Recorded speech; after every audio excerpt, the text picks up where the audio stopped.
highest level of self-discipline does not require willpower.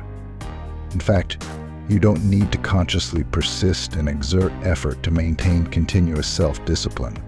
This is because any action is fundamentally a game between motivation and resistance. When the motivation for action surpasses instinctual resistance, the behavior will manifest and change will occur. Conversely, the status quo will remain stagnant.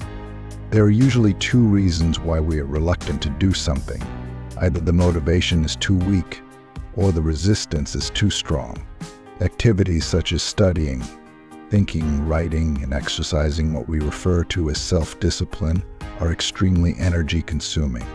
Any high-energy consuming activity is perceived by the subconscious as a threat to survival, leading to significant instinctual resistance. This is the fundamental reason why self-discipline is so challenging. For instance, maintaining a daily exercise routine can be very difficult. However, if you were told that if you run for 30 minutes every day for a month, you would receive 1 million, I believe nearly everyone could achieve it. Thus, the inability to be self-disciplined is not due to weak willpower, lack of perseverance, inherent laziness, or self-indulgence. The root issue lies in the absence of a strong internal motivation that can overcome instinctual resistance. If you cannot find meaning in your efforts, or unsure of the rewards of your labor, you will lack the motivation to act. In fact, discussing how to be self-disciplined is a misnomer because self-discipline is not a goal in itself, nor is it a performative act of self-motivation. Rather, it is an external state that naturally emerges during the process of achieving goals.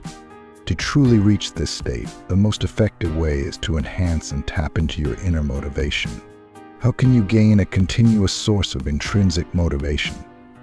It's simple. Establish a feedback and iteration system to sustain your motivation to act. Merely relying on the desire for grand goals is insufficient. You also need to experience the joy of solving problems during the process, the sense of achievement from positive feedback, and the pleasure of making progress towards your goals. Specific steps are as follows. 1. Identify your deepest desires. Ask yourself 3 key questions. What is my goal in doing this? What effect do I want to achieve through it? What changes do I hope to see in my abilities in life as a result of doing this? If you cannot clearly answer these questions, or if you do not feel an intense passion for not giving up until you achieve your goal after answering them, then I advise you to abandon the task and not waste time torturing yourself. 2. Find a simple and feasible minimum loop. Again, ask yourself 3 questions. What can I do to get closer to my ultimate goal? What problems do I need to solve to complete this task? What feedback can help me evaluate the effectiveness of this task? Make sure this task is as easy as possible and has a clear sense of completion, much like the countless practice exams before a major test, with clear beginnings, endings, and feedback. 3. Turn this task into a daily habit. Based on the feedback from your daily actions, continuously review and iterate. Am I a little stronger now? Am I closer to my goal? What can I do to improve the effectiveness of this task and gain more positive feedback?